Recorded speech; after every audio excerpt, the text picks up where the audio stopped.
BFM Business, Happy Boulot, le MAG, Business Case. Le burn-out, sujet éminemment important dans la vie de bureau. On va en parler ensemble avec Astrid Le Fur, experte en prévention et accompagnement du burn-out et auteur du blog partagetonburnout.fr. Vous êtes focalisé sur cette question du burn-out. Il y avait un marché spécifique sur cette question-là. Alors la question pour moi, c'était pas de savoir s'il y avait un marché, mais est-ce qu'il y avait un besoin?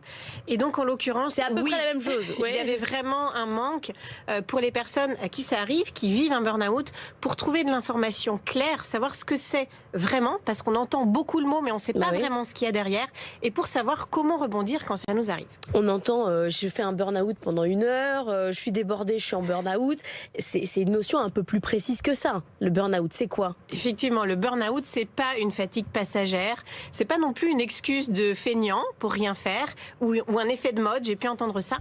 C'est un syndrome, c'est un ensemble de symptômes physiologiques, psychologiques et émotionnels qui sont causés par le stress chronique au travail. Donc c'est une charge de stress qui est trop importante, trop longtemps. Ça se fait dans la durée, vous avez dit 1 heure, ça ne peut pas être sur 1 heure, ça dure des mois ou des années de tension, de stress, et ça aboutit à l'épuisement total des ressources de la personne. Pour la personne qui le vit, c'est son corps qui se détraque d'un coup, sans qu'elle comprenne pourquoi. Le corps lâche, la tête veut continuer à aller au travail, mais le corps ne peut plus. Donc il y a des signaux faibles du corps, j'imagine, à ressentir quand on arrive jusqu'au burn-out total, quoi. C'est quoi ces signaux? Donc il y a des signes qui vont être physiologiques, comme vous l'avez dit, et qui vont être aussi comportementaux. Donc les signes physiologiques, on va retrouver tous les signes de stress et tous les symptômes. Je vous ai dit, c'est comme le corps qui se détraque. Donc la personne va avoir des douleurs, peut-être mal au dos, peut-être elle va avoir des migraines quand elle rentre le soir, par exemple, chez elle. Elle va aussi avoir peut-être des troubles de la vue, des troubles cardiaques. Souvent, il y a le cœur qui s'emballe la nuit sans qu'on comprenne pourquoi. Donc, c'est tout un tas de troubles. On les a pas tous, mais c'est une multitude qui fait que la personne se dit, c'est bizarre. D'habitude, je suis pas malade. Et là, il y a tout qui part en vrille. Ça peut être aussi une multitude de maladies virales, les unes après les autres, puisque l'immunité est baissée quand on est en état de stress chronique. Donc ça, c'est physiologique.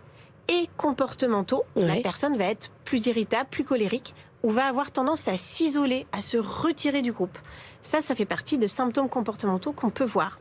On peut voir aussi des erreurs à répétition. La personne qui se trompe de carburant dans sa voiture, qui se trompe de rame de métro pour aller au travail, par exemple. Ça peut arriver sans être en burn-out, de se tromper de rame de métro quand on est un petit peu fatigué.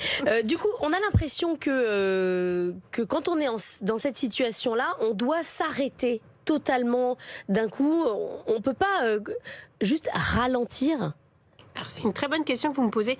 Quand on a atteint l'état de burn-out où on a des symptômes physiologiques, physiques, comme je vous en ai parlé, vraiment la meilleure chose à faire, c'est de supprimer toutes les sources de stress. Donc c'est pour ça que l'arrêt de travail est souvent le premier outil qui est utilisé par les médecins pour arrêter ces sources de stress et permettre à la personne de récupérer, puisque comme je vous l'ai dit, ça va durer des mois, ce stress chronique, et donc le besoin de récupération, il va être long, et souvent il est de plusieurs semaines. Sauf qu'on passe du tout ou rien. C'est-à-dire que vous êtes face à des gens qui en fait en font trop, mettent leur corps dans une situation pas possible, et puis paf, on s'arrête.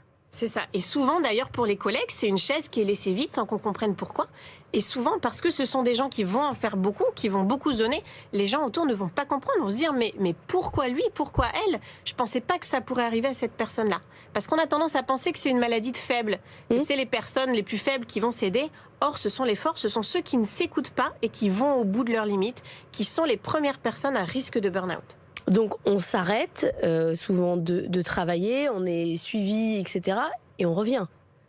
Oui, l'idée c'est de revenir au travail, la vie ne s'arrête pas là, bien heureusement. D'ailleurs, moi ce que je dis aux personnes, c'est que c'est vraiment l'opportunité de transformer sa relation au travail, de le voir différemment.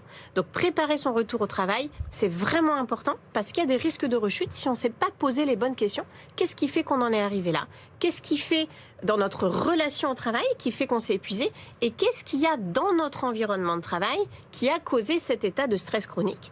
Parce que si les sources de stress sont toujours là, il y a de grandes chances que la personne s'épuise de nouveau au travail. Le problème, c'est de réussir à identifier qu'est-ce qui est un bon stress et un mauvais stress. Parce que le stress au travail, on le connaît tous, et tous les workaholics sont pas forcément destinés à faire un burn-out. Alors c'est une bonne question, cette idée du bon stress et du mauvais stress. Moi je dis qu'il n'y a pas de bon ou de mauvais stress, il y a le stress qui est une réponse d'adaptation à une situation qui nous fait peur ou qui est stressante. Et donc ce qui se passe, c'est qu'au début du stress, on va être plein d'hormones. Et c'est souvent ça qu'on appelle le bon stress, puisque on va se dire c'est la pression qui nous permet d'avoir toutes nos facultés pour bien répondre aux questions. Par exemple, si on est dans une interview comme là, ou pour réagir face à un besoin. Par contre, en fait, cette étape, c'est pas une histoire de bon stress ou de mauvais stress, ce n'est que le début d'une étape de stress chronique, et c'est quand il dure dans la durée, quand les personnes maintiennent ce stress sur plusieurs mois, plusieurs années, mais c'est le même stress, qu'elles finissent par s'épuiser. Le stress, il faut que ça s'arrête à un moment donné. Exactement. On ne peut pas le laisser continuer, être en stress pendant plusieurs mois. Exactement. Et d'ailleurs, quand vous dites ça, la vraie vie, elle n'est pas faite d'absence de stress, parce que parfois les gens pensent que c'est l'absence de stress la solution. Mais non, la vie, elle est faite de haut et de bas. Par contre, il faut qu'il y ait des bas aussi. Exactement. À un certain moment. Merci beaucoup, Astrid Le Fur, d'être venue nous voir, experte en prévention et accompagnement du burn-out, auteur du blog partagetonburnout.fr. C'est la fin d'Happy Boulot, le mag. Je vous souhaite un excellent week-end sur BFM Business et à la semaine prochaine.